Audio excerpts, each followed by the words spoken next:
Oh, we have here this Eight of Coins energy might be related here, not literally about work, not literally about money as well, but more likely parang involved dito yung trabaho mo or pinagkakakitaan mo dito, no? Or maybe you are someone here who prioritize money right now or saving, yeah, no? But there's something here that's coming from behind you, no? And it's a positive energy, yeah. Nababibe ko na parang may positive energy na palapit ng palapit sa'yo. Ma-effort itong tao na 'to. I just saw the Nine of Wands energy. Let me take a look at more details about this, guys. So please just take only what resonates. Thank you so much, Archangel Michael and army of guardian angels of collective. Can we get more details and informations about this for my collective people? Today, Sunday. So yeah, let's get into your reading, sweetheart. Okay, let's get it on. Let's get it on.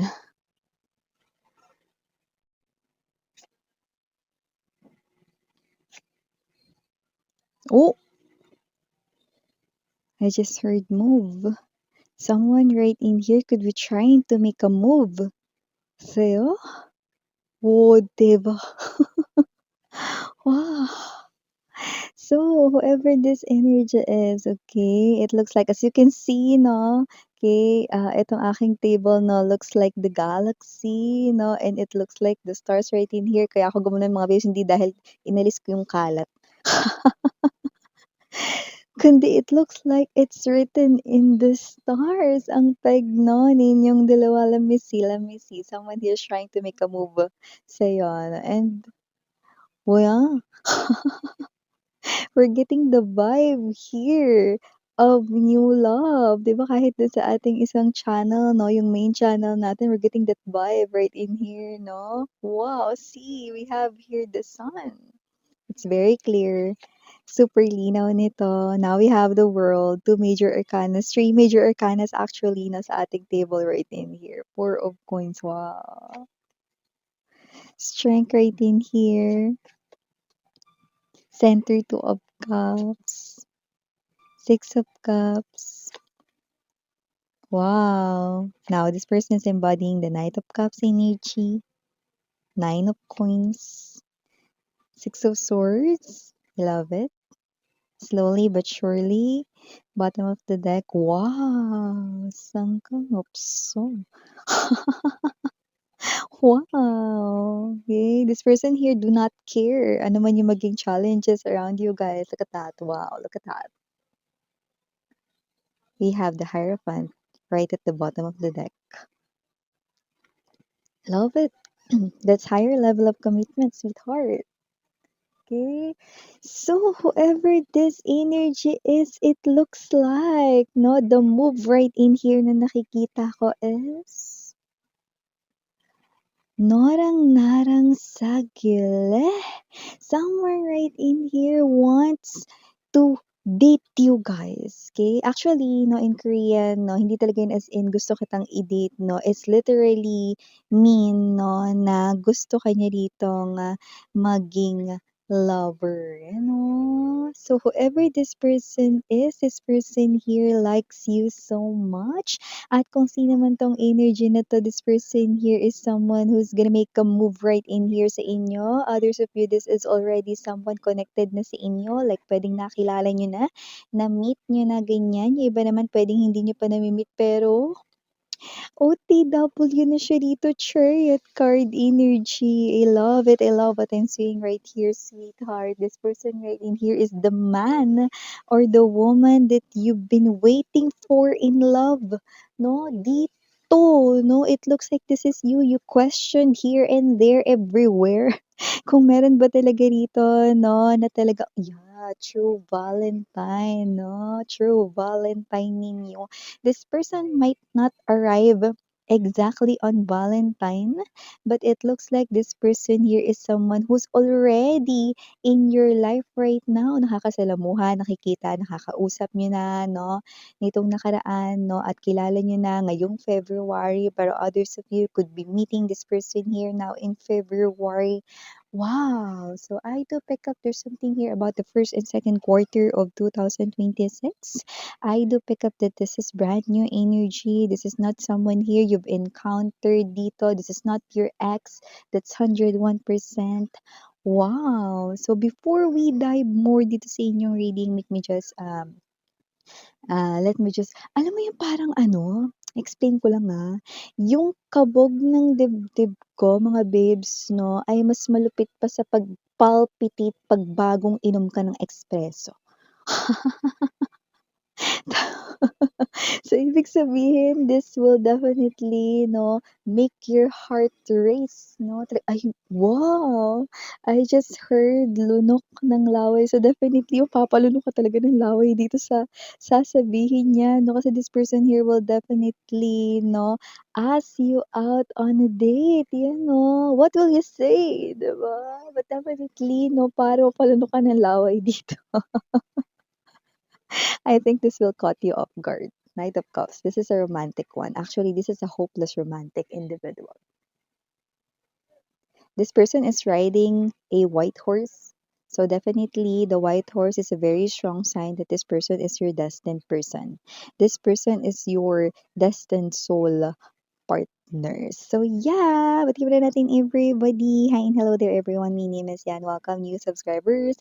Returning Istam buyers, thank you for your love and support for me. Puyaters! Please naman matulog naman kayo guys. No? Pwede naman yan kahit pagising ninyo, no, bala kayo.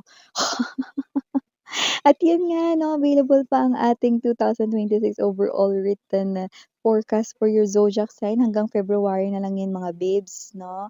Kung, gusto niyo mag-avail niyan, that's for 1/5 consisting of general messages, love messages, career/business messages, money messages, angel numbers for your extra guidance, and significant events. To remember dun pumapasok yung mga sudden changes, surprises, and yung mga bagay na hindi mo alam na mangyayari na pagbabago na that is like roadmap or advanced script ninyo for the entire 2026. Yes, you heard it right, for the entire 2026. So if interested, just message me your zodiac sign here to the High Priestess Tarot KR at gmail.com.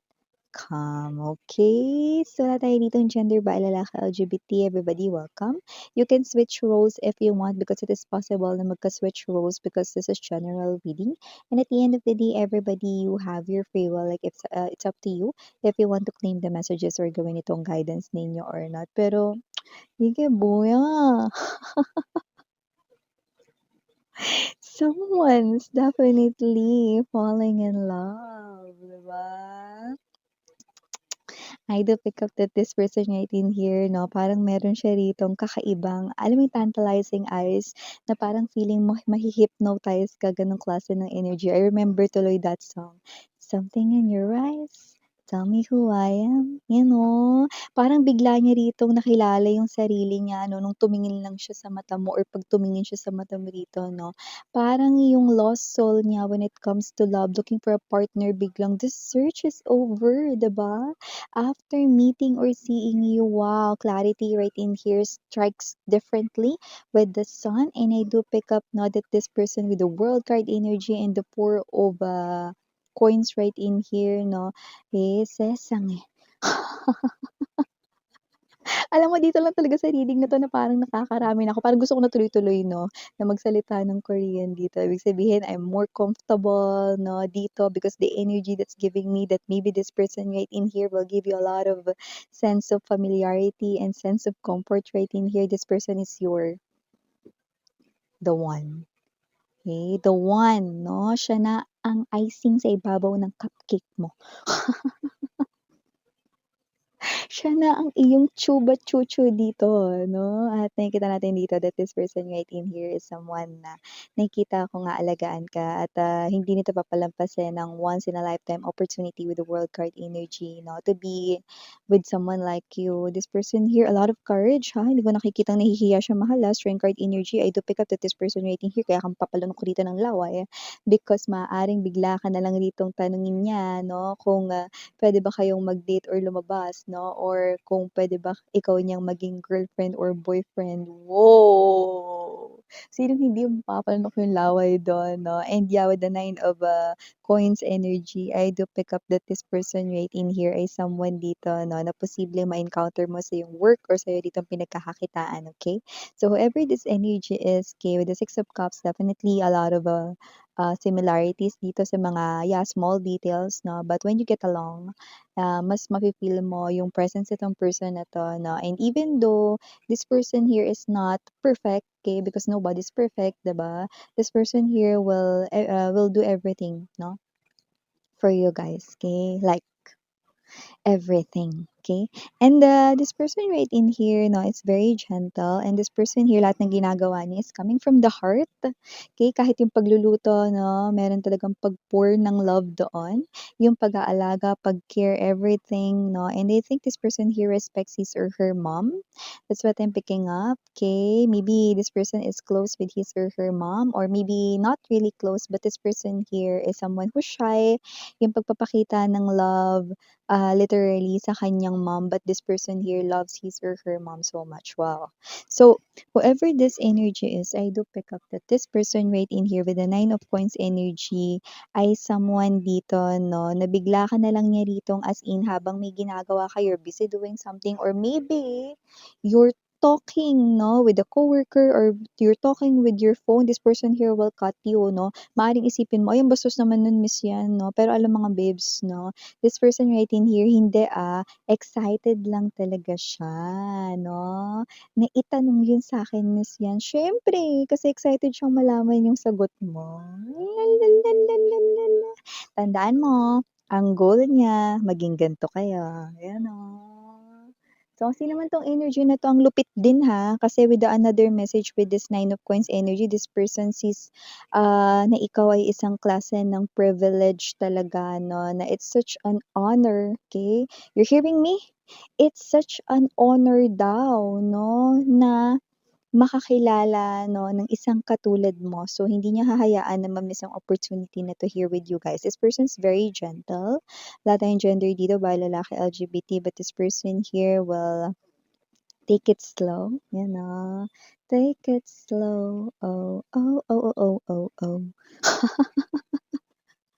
This person will take it slow but steady. This person right in here wants you to get to know him or her more.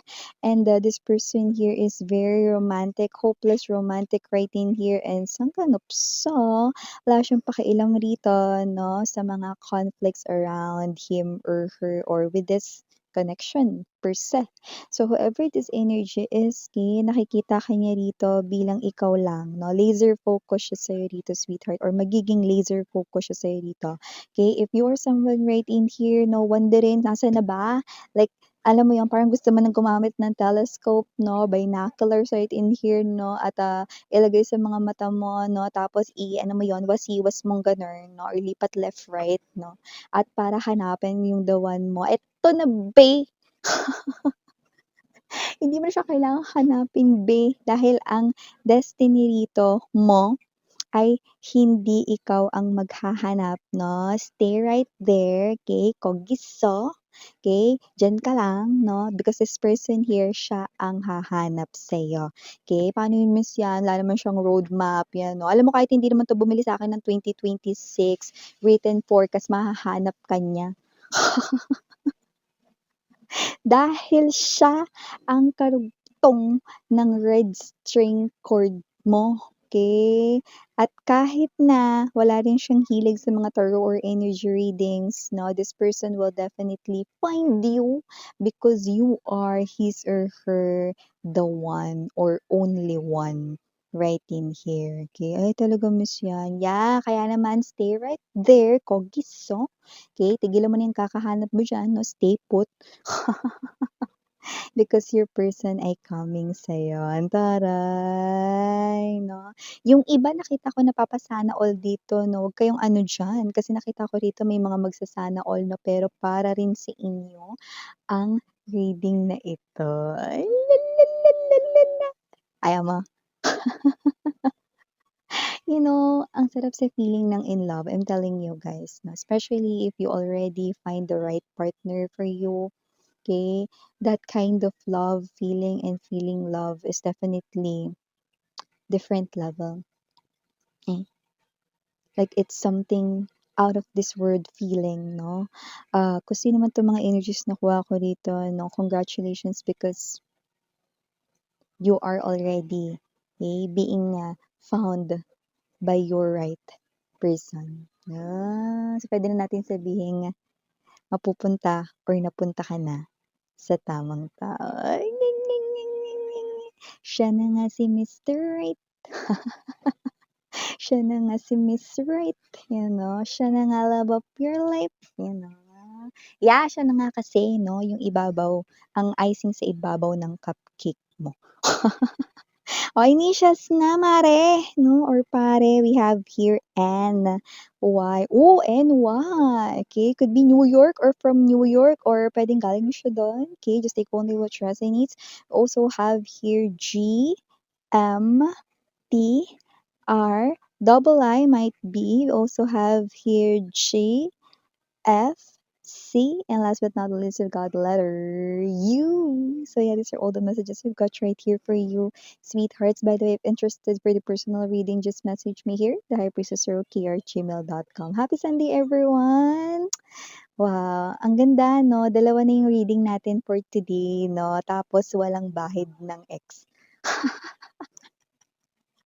So yeah, again, I'm Mariana ni Sarang 11 Light.